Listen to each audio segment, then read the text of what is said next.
In February 2016, my whole world turned upside down.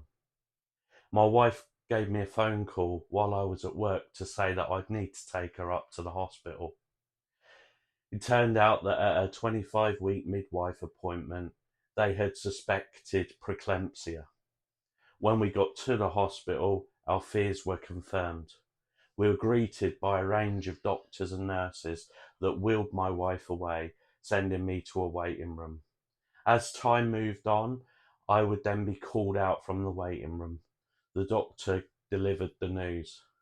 There's no way we can keep your wife stable without delivering the baby. This was such a shock to me, as I've never planned for this, and neither does anyone that goes through this. But like everyone else, I kept strong. I phoned up my relatives to give them the news as well. And as we went into the delivery room for the emergency C-section, I held my wife's hand and we spoke together while the baby was being delivered. And then the moment came. Our daughter, Lena, was born. Weighing in at only 554 grams, I remember looking at her, weak and fragile, with a plastic bag up to her neck to keep herself warm, while they transferred her to the incubator.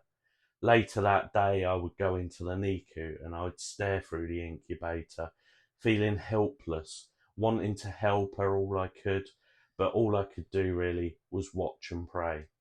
That moment changed everything, not only for me, but for my wife and for the whole family in general.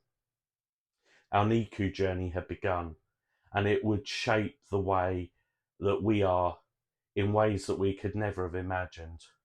We learnt about strength, resilience, and love in the hardest times. So, this is a message to all of you out there going through the NICU journey.